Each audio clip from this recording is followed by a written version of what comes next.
నమస్తే, welcome to our channel. నేను పద్మిని. ప్రస్తుతంతో పాటు ప్రముఖ ఆధ్యాత్మికవేత్త, సూర్య ఉపాసకులు, సన్ స్పిరిచువల్ సొసైటీ ఫౌండర్, అలాగే వెజిటబుల్ ప్రాక్టీషనర్ విక్రమాదిత్య గారు ఉన్నారు. మాట్లాడదాం. సార్ నమస్తే. సార్ సూర్యోస్మి తల్లి. సార్ ముందుగా మీకు గురు పౌర్ణమి శుభాకాంక్షలు. సార్ సూర్యోస్మి తల్లి.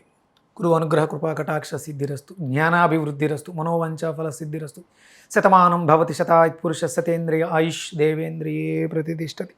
దీర్ఘాయుష్మాన్ భవ, దీర్ఘ సుమంగళి భవ. Thank you. కురిపించేశారు అసలు బ్లెస్సింగ్స్ అలాగ. Thank you sir. Guru Purnima Vyasa పూర్ణిమగా జరుపుకునేటటువంటి ఉత్కృష్టమైనటువంటి రోజు అని ఖచ్చితంగా చెప్పుకోవచ్చు. వ్యాసాయ విష్ణు రూపాయ వ్యాస రూపాయ విష్ణువే అని అంటారు. అంటే విష్ణువే వ్యాసుడు, వ్యాసుడే విష్ణువు అని మనకు అర్థమవుతుంది.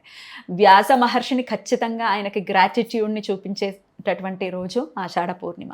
మరి ఈ పూర్ణిమని ఎలా వినియోగించుకోవాలి, ఎలా ఆయనకి కృతజ్ఞతని ఆవిష్కరించాలి, ఋషి రుణం ఎలా తీర్చుకోవాలి, ఆ ఋషికి రుణపడితే వచ్చేటటువంటి ఇబ్బందులు ఏమిటి, ఇవన్నీ ఒక్కసారి మీ ద్వారా తెలుసుకోవాలి. తప్పకుండా కొన్ని ప్రశ్నలు వేయాలి నీకు ఇప్పుడు. నిన్నే మొట్టమొదటిసారి అంటే ఫస్ట్ టైం గురు పూర్ణిమ శుభాకాంక్షలు తెలియజేస్తూ నమస్కరించావు కదా. ఏ ఉద్దేశంతో?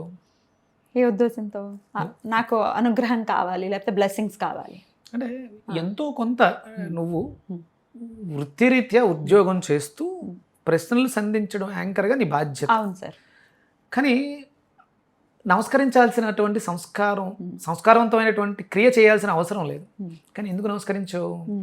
నీ ఎదురుగుండా ఉన్నది నీకు కాకపోవచ్చు, మన ఇద్దరు ప్రయాణం ఒకటే అయి ఉండొచ్చు, కానీ ఒక గురువుగా అంటే ఎన్నో వేల మంది. ఖచ్చితంగా నాకు కాకపోవడం ఏమిటి? తెలియని విషయాలు చెప్తూ ఉన్నారు, గురువు స్థానంలో ఉన్నారు. అది నువ్వు గ్రహించేవు కాబట్టి నమస్కారం చేసావు. అంటే కాదు అని నేను అనలే, కాకపోయి ఉండొచ్చు, కానీ తీసుకున్నా. అవును. అంటే గురువు అంటే ఏంటి? జ్ఞానాన్ని పంచేవాడు. ఖచ్చితంగా. అసలు ఈ గురు పౌర్ణిమ అనేది ఎప్పుడు ప్రారంభమైంది? యాక్చువల్గా ఎప్పటి నుంచో ఉంది, వ్యాస పౌర్ణిమగా జరుపుకునే వాళ్ళు ఇది వరకు. అంటే మహాభారతం రచించినటువంటి వ్యాసుడు అష్టాదశ పురాణాలని వేద విభాగాన్ని, చతుర్వేదాలని విభాజన చేసి ఇచ్చినవాడు. ఇంకొకటి మీరు వ్యాసాయ విష్ణు రూపాయ వ్యాస రూపాయ విష్ణువే. విష్ణు అంటే ఏంటి? వ్యాప్తి చేసినవాడు, ఉన్నవాడు, వ్యాప్తి అయి ఉన్నవాడు. అంటే పర్యాయ పదం. వ్యాస అంటే కూడా అంతే, వ్యాపించటం. వ్యాస అది ఒక, ఆయన పేరేంటి? వ్యాస అనేది ఆయనకు వచ్చినటువంటి ఒక పదవి. అది పేరు కాదు, నామకరణం కాదు. ఆయనకు ఇంకొక అసలు పేరు కృష్ణద్వైపాయనుడు. వినలేదు సార్ నేను ఇది. ఆయన నామదేవం. ఆయన ఈ వేదాలని, అష్టాదశ పురాణాలని మనకి అందించేడు కాబట్టి ఆయనకి వ్యాస, వ్యాప్తి చేసిన వాడు. దేనిని? సత్యాన్ని, ధర్మాన్ని. అక్కడ నుంచి ఈ పరంపర మొదలైంది. అంటే ఇది ఎందుకు మొదలైంది అంటే, గురు పూర్ణిమ అంటే మన ఫోటోల్లో ఉన్నటువంటి దేవతలకి, విగ్రహాలకి అర్చన చేయటం కాదు. ఇప్పుడు జరుగుతున్నది ఏంటి? వర్షాకాలం. మన అంటే ఒరిజినల్గా మనకున్నటువంటి గురువులు, ఆచార్యులు దేశ సంచారం చేస్తూ ఉంటారు. ఈ 4 నెలలు ఒక చోట స్థిరంగా ఉంటారు. ఎందుకంటే పర్యావరణం మనకి సహకరించదు. చాతుర్మాస దీక్షగా అక్కడ ఉండిపోతారు. ఇంకా అసలు పీఠాధిపతులు ఎక్కడికి వెళ్ళరు. ఎక్కడైతే ప్రయాణంలో ఉన్నారు, మధ్యలో చాతుర్మాసం స్టార్ట్ అయింది, అక్కడ ఆగిపోవాలి. ఆగిపోతారు. అయిపోయి ఏం చేయాలంటే ఎక్కడైతే ఉన్నారో అక్కడ సస్యశ్యామలం అవ్వాలి, సుభిక్షం అవ్వాలి, వాళ్ళకి అక్కడ ఉన్నటువంటి వాళ్ళకి మంచి జరగాలి. ఇప్పుడు ఈ పూర్ణిమని ఎలా ఉపయోగించుకోవాలంటే, వాళ్ళు చేస్తున్నటువంటి, వాళ్ళు అక్కడ ఉండిపోయేదో ఖాళీ కూర్చుని ఏం చేయరు. వాళ్ళు సాయంత్రం అట్లు జ్ఞానబోధ చేస్తుంటారు, ఉదయం అంతా కూడా యజ్ఞయాగాది క్రతువులు చేస్తారు. ఎందుకంటే వర్షం వల్ల ప్రమాదాలు అవి వచ్చి ఎక్కడైనా నష్టం జరుగుద్దేమో అని చెప్పని యజ్ఞం చేస్తూ ఉంటారు. నేను లాస్ట్ వ్యాస పూర్ణిమకి కాశీలో మన శృంగేరిపేట ఆయన పిలిచారు, ఆధ్వర్యంలో పిలిచారు నన్ను. అక్కడికి వెళ్ళాం. మీటింగ్కి వెళ్ళారు కదా, పెద్ద మీటింగ్.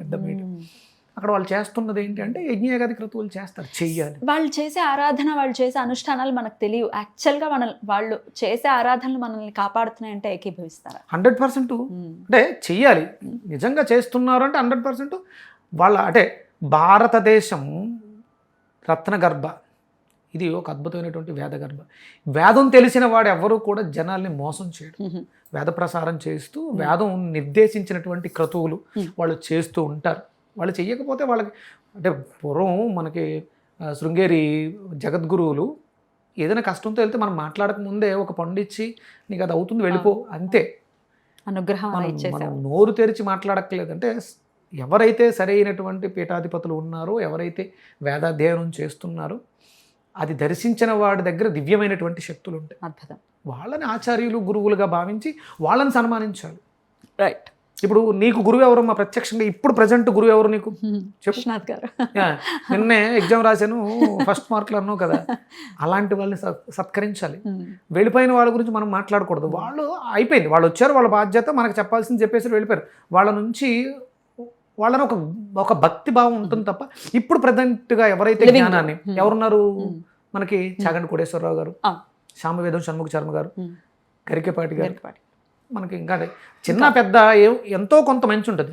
ప్రతి వెనక ఒక్కొక్కటి తెలియక పొరపాటు చిన్న చిన్న తప్పులు కూడా ఉండొచ్చు. కానీ వాళ్ళు బ్రతికున్నటువంటి ఆచరణలో ఉన్నటువంటి, వాళ్ళు ఆచరిస్తున్నటువంటి ధర్మాలని మనకి నేర్పిస్తున్నటువంటి గురువు. వాళ్ళు చెప్పిన వాటిని మనం పాటించడమే. వాళ్ళ దగ్గరికి వెళ్ళిపోయి దండే వేసి తర్వాత రేపు పొద్దున మనం యూట్యూబ్లో ఏదైనా తప్పు చేస్తే కింద మెసేజ్లు పెట్టడం కాదు. కరెక్ట్. ఆచరణ, వేదం ఇది నేర్పిస్తుంది. ఆ వేదం గురించి మాట్లాడారు కాబట్టి అప్పుడు ప్రారంభమైంది వ్యాస పూర్ణిమ. ఆ వ్యాసుడిని గౌరవించడం. వ్యాసుడిని గౌరవించాము అంటే విష్ణువుని గౌరవించినట్టే, విష్ణువుకి ఇచ్చినట్టే. వ్యాప్తి, వ్యాస అంటే వ్యాప్తి, వ్యాపించేవాడు విష్ణువు. మరి ఇంతకేం చేయమంటారా? పౌర్ణమి రోజు బుధవారంతో కూడి వస్తోంది పౌర్ణిమ, నిండు పూర్ణిమ, చక్కగా బ్లూ కలర్ లో ఉంటాడు చంద్రుడు. బ్లూ మూన్, అద్భుతమైనటువంటి ఆషాఢ పూర్ణిమ మనకి ప్రత్యక్షంగా ఇప్పుడు అంటే మనకి వ్యాసుల వారు లేరు, శ్రీ మహావిష్ణువు కనపడరు.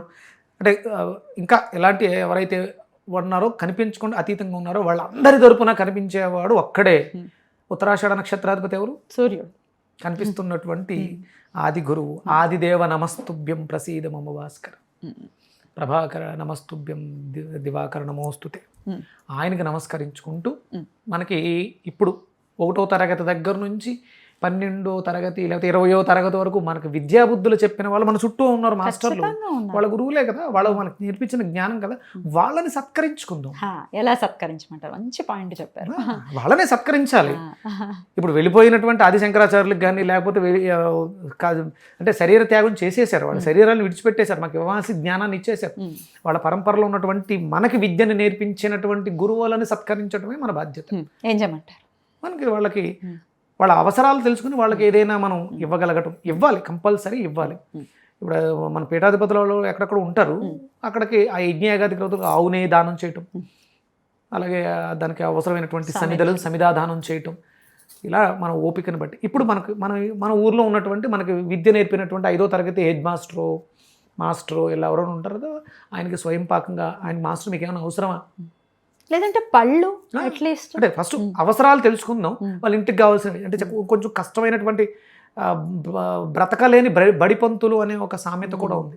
వాళ్ళు జ్ఞానాన్ని చెప్పాలనుకుంటారు తప్ప ఎప్పుడు అమ్మాలనుకోలేదు కాబట్టి వాళ్ళ దగ్గర ఉండవు. అంటే ఇప్పుడు కార్పొరేట్ స్కూల్స్లో ఉన్నటువంటి టీచర్స్కి జీతాలు ఎక్కువ ఉండొచ్చు. That is different. విద్యని మనకు తెలుసు, పూర్వం మన బోర్డు స్కూల్స్, గవర్నమెంట్ పాఠశాలలో ఉన్నటువంటి మాస్టర్లు అందరూ తక్కువ జీతాలతో అద్భుతమైనటువంటి ఎక్కువ జ్ఞానాన్ని పంచారు. అలాంటి వాళ్ళు ఇప్పటికీ ఇంకా ఉన్నారు. అలాంటి వాళ్ళని గౌరవిద్దాం. వాళ్ళకి అవసరమైనటువంటి బట్టలు, ఆహారకు సంబంధించినటువంటి ధాన్యాలు ఇవన్నీ సమర్పించుకొని కృతజ్ఞతగా వస్త్రదానం, వాడు ఏది చేసినా చాలా సంతోషం. అద్భుతం. ఇవన్నీ కూడా చేసుకుంటూ గురుగ్రహ అనుగ్రహం కూడా పొందేటటువంటి ఒక పవర్ఫుల్ డేగా చూసుకుంటే ఎటువంటి నామం ద్వారా గురు అనుగ్రహాన్ని పొందొచ్చు? గురువు నామాన్ని పొందడానికి మనకి గణపతి మంత్రం అద్భుతంగా ఉపయోగపడుతుంది. శుక్లాంబరధరం అంటే ప్రారంభం, శుక్లాంబరధరం విష్ణుం శశివర్ణం చతుర్భుజం ప్రసన్నవదనం ధ్యాయే సర్వ విఘ్నోపశాంతయే అనే నామాన్ని చేసుకోవచ్చు. ఓం గ్రాం గ్రీం గ్రోం ఐం సహ బృహస్పతయే నమః.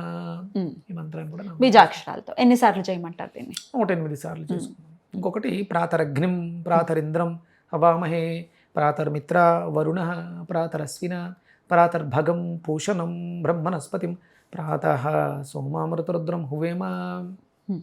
ఇంకొకటి గుర్తుపెట్టుకోవాల్సింది ఏంటంటే పురాణం ప్రకారం వ్యాసుడి గురించి మనం మాట్లాడుకున్నాం. ఇది సంవత్సరానికి ఒకసారి వచ్చేటువంటి ఆషాఢ పూర్ణిమ, వ్యాస పూర్ణిమ. కానీ వేదం ఏం చెప్పిందంటే గురువుని కేవలం ఆషాఢ పూర్ణిమ రోజు మాత్రమే పూజించి 364 రోజులు దూషిందాం. ప్రతి నిత్యము కూడా వ్యాస పూర్ణిమని అంటే గురువుని మనం గౌరవించాలి. గురు బ్రహ్మ గురు విష్ణు గురుదేవో మహేశ్వర గురు సాక్షాత్ పరం బ్రహ్మ తస్మై శ్రీ గురవే నమః. ఇది ప్రతినిత్యము చేయాలి. ఆ.